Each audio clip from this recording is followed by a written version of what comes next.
You're listening to the Rural Press Club of Queensland's Lunch Series podcast. Good afternoon, everybody. My name is Mark Neville. I'm Vice President of the Rural Press Club, and it is my privilege today to welcome our very special guest to the Rural Press Club lunch today, the Deputy Prime Minister, Michael McCormack. It's not every day that the club hosts the Deputy Prime Minister, and I think it speaks volumes to the club's standing that we have a guest like Michael with us here today. As the son of the Riverina, Michael knows a thing or two about rural and regional Australia. Being born and raised in a region that you could say that he's the real deal. He's the real McCoy, Nationals politician from the bush. If we could extend the latitude of calling the sometimes lush, sometimes not so lush fields of the Riverina as the bush.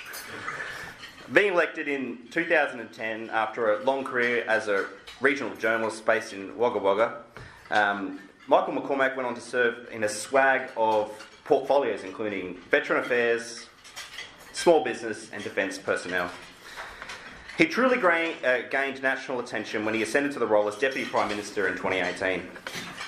He now has the unenviable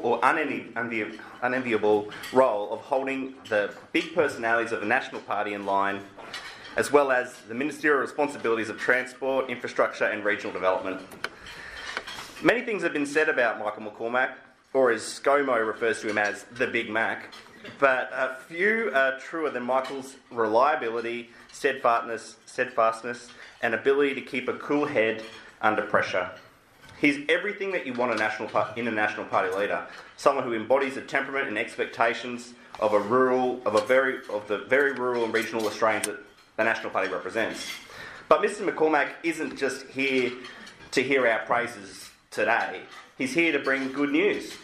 I've heard on good authority that we're all about to be swooned and floored with the good news he has to say about the recent budget and what it means for regional Queensland. If we're lucky too, he may even part with us some of that successful coalition marriage advice to our Liberal National Party politicians in the room here today as well. So, ladies and gentlemen, I introduce to you the Deputy Prime Minister of Australia, Michael McCormack.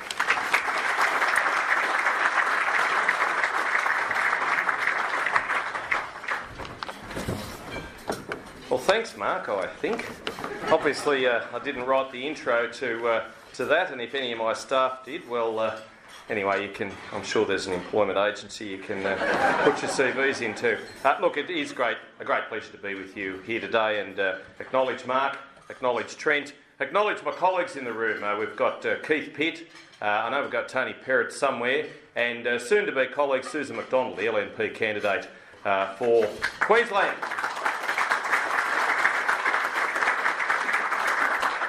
And I need Susan there, but more importantly, you need Susan there. And of course, Keith is doing an outstanding job in Hinkler. Fact is, when you have an LNP member in there, particularly one from Queensland, they are the voice of the Maroons. They are the voice of the Sunshine State, and they certainly do get things done. I was with the member for Wide Bay, Lou O'Brien, earlier today, announcing a $18 million irrigation off-stream project for Maryborough Sugar Factory.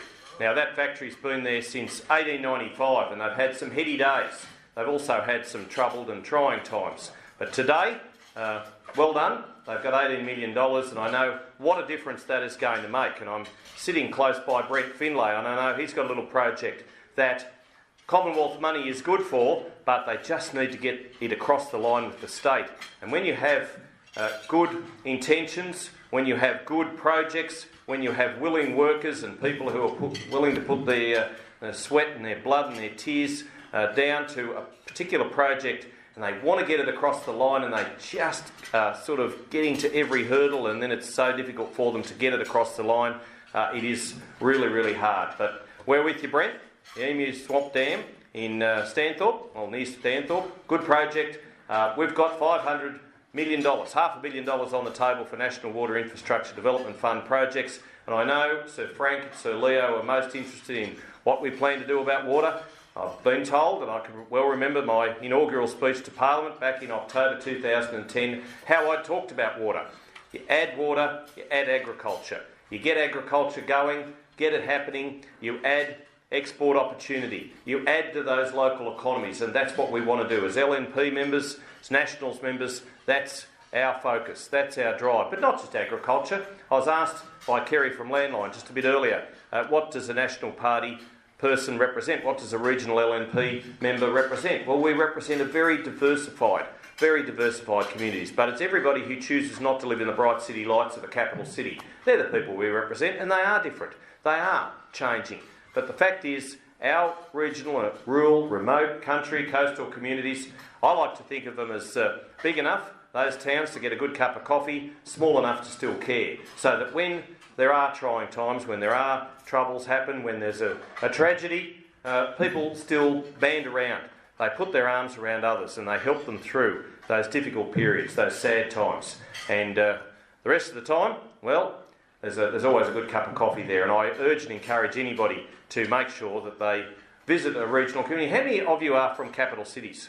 Live in a capital city? Yeah, a few. Do you like looking at the brake lights in front of you when you're going to work or to and from work? That's what I think of a capital city. I love the capital cities, and certainly from a National Party perspective, well, I always see things not just in the Nationals' interest, but in the national interest. And that's why our budget commitment of making sure that the Urban Congestion Fund, which was $1 billion, is now $4 billion. I want to see that rolled out. I want to see less congestion in our capital cities. But if you are sick of looking at the brake light in front of you, then, and you have the capacity to do so, and there's the job there for you, and there are, and I appreciate some of you work in bureaus of media teams that require you to be in the capital cities, but if you've got the opportunity to do so, and you've got a love of the bush and a love of people moreover, then contemplate moving to a regional area. I was a newspaper journalist and I was a newspaper editor. And when I was the newspaper editor at Wagga Wagga, the Daily Advertiser, I was also the group editor of the Riverina Media Group. Now in that group we had a daily from Monday to Saturday, we had a tri-weekly, we had a bi-weekly and a couple of weeklies. And I had at my disposal 58 journalists. I had 58 staff who answered to me in that position. They were heady days, and I'm sure that those of you who are running newsrooms in this room, you could only wish and hope and want for that sort of staff. The fact is, you do a great job. I'm the first to acknowledge it. I know how tough you work. When I was a journalist, we were only allowed to write the stories, to write the reports. We weren't allowed to, and Michael will probably back me up on that, there was a demarcation. If we actually took a photo, well, that didn't get used because that was the photographer's job. But these days, you poor old journos, you're expected to come here, you're expected to write the story, take the photo, tweet while I'm talking, M_McCormack MP. You are supposed to then do a video, which you then load up to all sorts of forms of social media, and it's a difficult role. I understand that, I get that, and I want to say that it's great that you continue to do it, and it's great that you rural and regional people have a focus on rural and regional issues, because without you, how else do we get the word out there about what a good budget it was on Tuesday? But how else do we also remain accountable, remain transparent? You keep us, you keep our feet to the flame, as you should.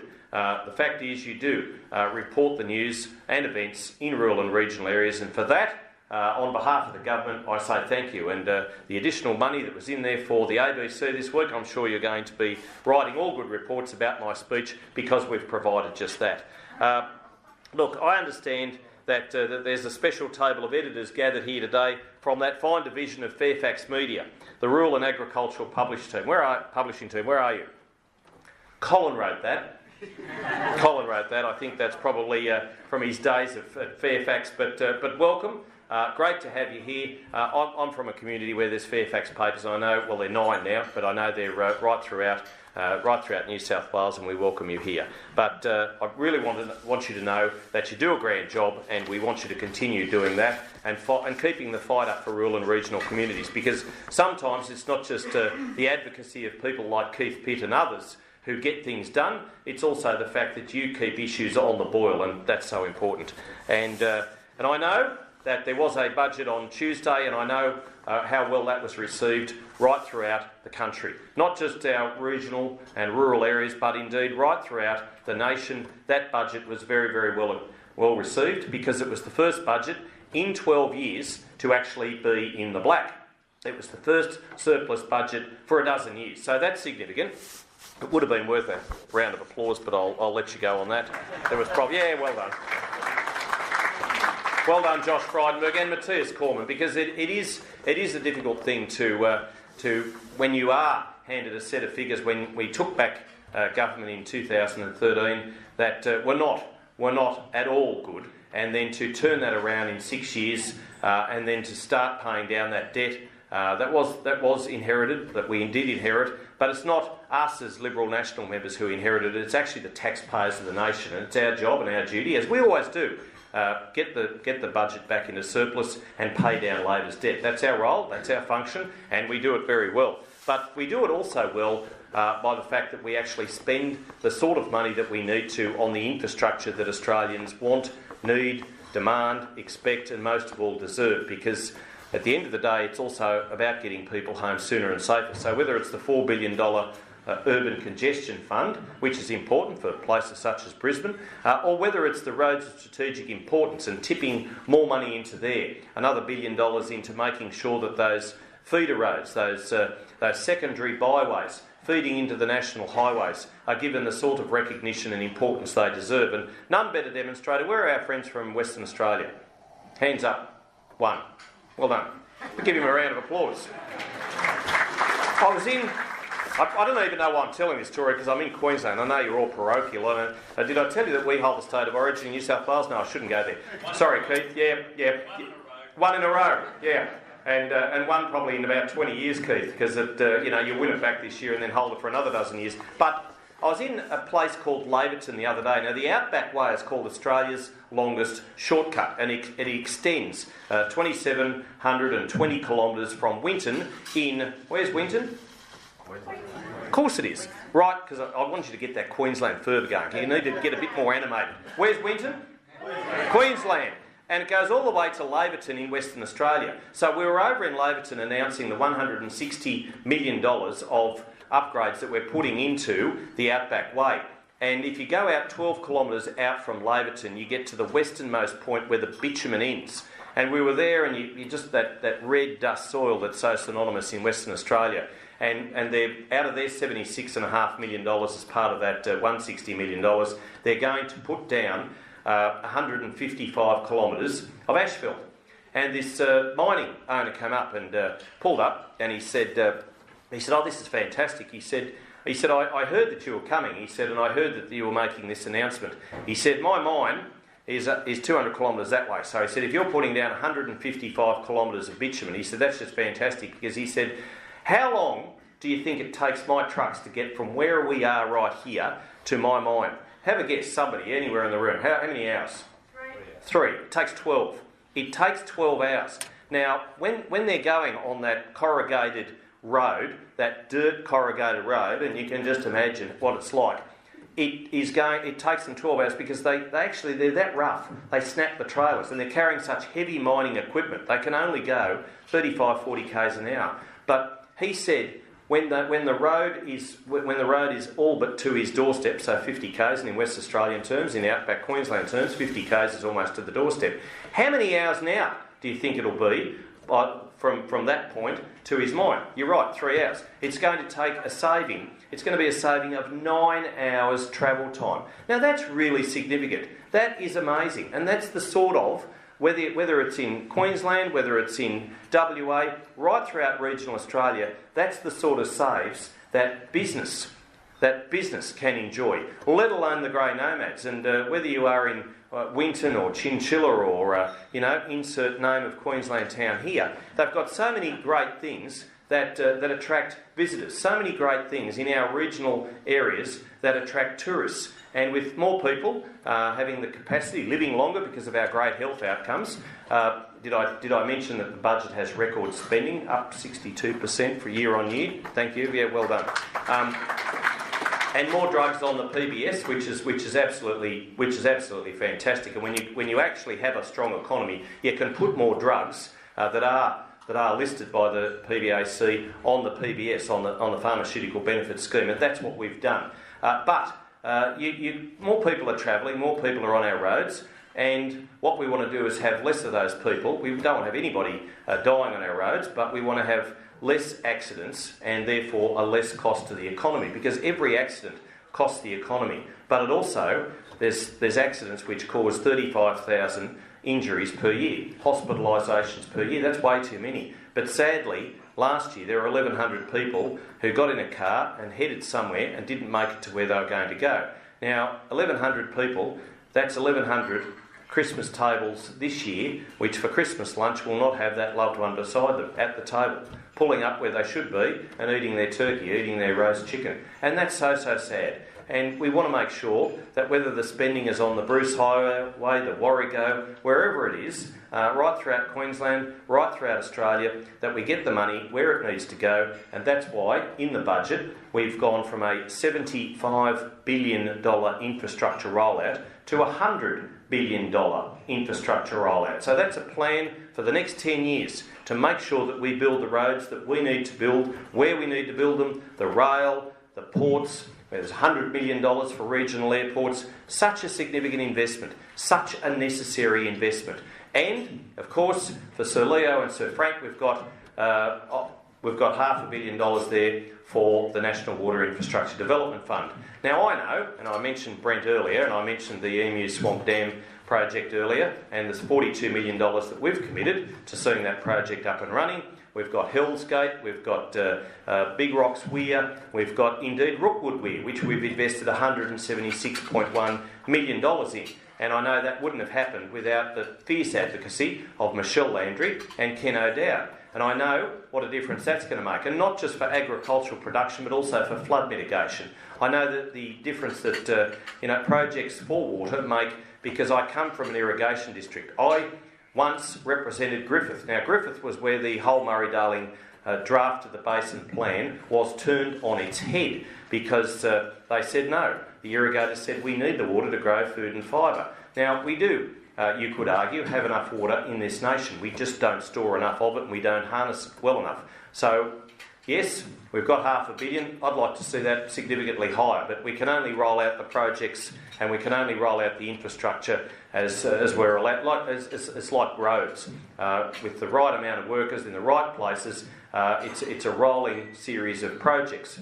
That will unfortunately be put to the side if we lose government, because I don't believe, and in fact I know, that the other side doesn't share our vision for more water infrastructure.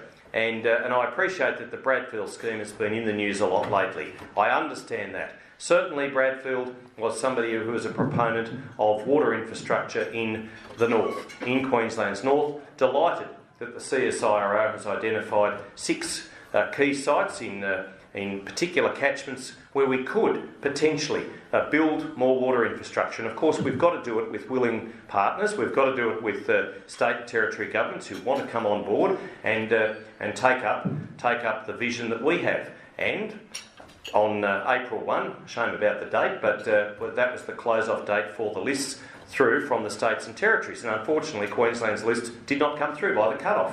I'm really disappointed, but it has come through over the past 24 hours. I'll certainly be looking at that and certainly trying to work as best I can with the Queensland Government. I've got a good relationship with Anthony Lynham, but I want to make sure that Queensland gets its fair share when it comes to more water storage infrastructure, just like we did today with the $18 million for the particular project at Maryborough on the Mary River. Lower Mary River, where they're going to now get a water storage built for 6,000 megalitres off stream, so that in that early period of the sugarcane harvest, just after November, in the early few months, that they get the right amount of water at the right time to be able to grow more cane, to be able to grow more sugar, and to be able to increase their domestic and export supplies. Because it, like many other industries, particularly traditional industries, are under fire. They are. The fact is, they're also under fire from our agricultural and rural industries are under fire from animal activists. And we've just enjoyed a... hands up all those who had the chicken. Hands up all those who had the beef. See, I told myself I could get everybody to put their hand up if I stood here long enough. But the fact is, that chicken and that beef Somebody probably had a vegetarian meal, but anyway, yeah, well done. But that too came from a farmer. Now, you're not going to need, Mark in his introduction said, great that we've got the Deputy Prime Minister, we're really privileged to have him, and, that's fantastic. Fact is, yes, you have, but you probably only need a politician every now and again. You need a lawyer every now and again. You need a priest every now and again, a school teacher. Well, you need those more regularly than you need all those aforementioned. But you need a farmer 3 times a day, every day. You need them at breakfast, you need them at lunch, and you need them at dinner. They're the most valuable person we've got in this area, and I'll always steadfastly defend them. And given the fact that I come from a generational farming family, I'll always back them to the hilt. My great aunt told me on her deathbed that I was the family failure. I, at the time, was the editor of the... she did. You laugh, and yes, it's worth mocking, but I wasn't quite Deputy Prime Minister then. I had ambitions to be, but I hadn't quite reached those lofty heights. But the fact is, I was the youngest editor of a daily newspaper in Australasia at the time, and I was the only one of the family who visited Aunt Nellie in her retirement village. There I go along, she's on a deathbed, and she tells me I'm the family failure. I go home and duly report this to Dad. I said, I can't believe it, Aunt Nellie just told me I was the family failure. And he said, why? And I said, well, because I hadn't taken up the land like you and your father before you and his father before him. And Dad said, well, I never really liked Aunt Nellie. He said she was on your mother's side. But he said, now and again she has made some sense. But the fact is, when you have times of drought and times of struggle and times of hardship, you understand that I probably did make the right decision. And the fact is, they haven't seen too much hard work, have they, Keith, over the years as far as manual labour? Trouble is, manual labour, according to Bill Shorten, is probably a Mexican bandit. But we in the LNP like people who put their hands to the task. Yes, just got that. We put our hands to the task, we put our elbows to the grindstone, and we want to make sure that all of those people, whether they're in a mine, whether they're on a farm, that they have the capacity to be their best selves. And that's why we've also put down on the table money when there are troubled times, money for a future drought fund of $3.9 billion, building up to $5 billion. And somebody said, well, we'll take $100 million off it each year to put down as help, as assistance to those farming communities which are struggling each and every year. And somebody said, well, how do you know that there's going to be a country community in drought each and every year? And they really should take a look at the map of Australia, because it's a big, big place, and unfortunately, at any given point, any given year, there's always somebody in drought. But we've also put down $3.9 billion on the table as an emergency disaster relief fund, so that when we have future incidents such as we had in North Queensland, and our hearts and prayers and our financial assistance goes out to those North Queensland cattle farmers and those regional communities.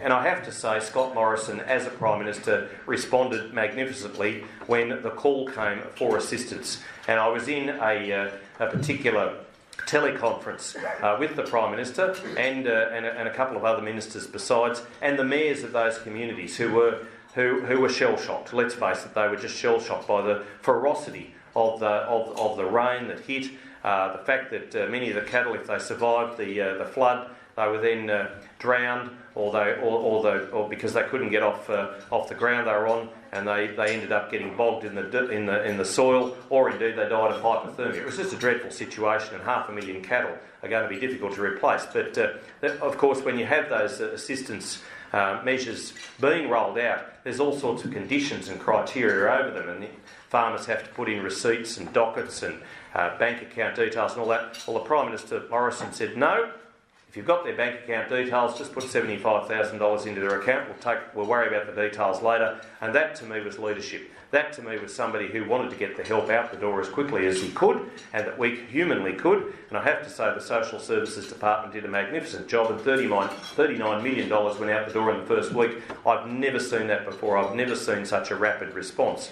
And that was the right response. And of course, following on from that, and I know that Keith and Susan certainly, for their Queensland friends, and Tony too, advocated for better radar facilities for those areas to ensure that if there are those sorts of incidents coming, that at least the communities will be better prepared. And we've put down that assistance in the order of many millions of dollars to ensure that they have better radar facilities so that they can put stock if need be, under cover or to higher ground and prepare for the next time that something like that happens.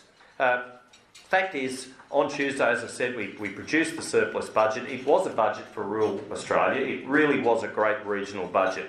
And I know that all the sorts of things, whether it was the inland rail, which we're building, whether it was the better roads, such as the roads of strategic importance, whether it was the more money for dam storage, whether it was the tax breaks, which we provided for all Australians who really need it the most. What we did in the budget was that we didn't penalise one sector of the community at the expense of someone else. So we weren't robbing Peter to pay Paula. And that was, I suppose, always significant from a budget that we produce to a budget in response that Labor will deliver. Because when we give tax breaks, when we give assistance, when we provide the sort of infrastructure that we know that Australians need, whether they live in remote Australia or whether they live in a metropolitan area, we're not taking it from someone else.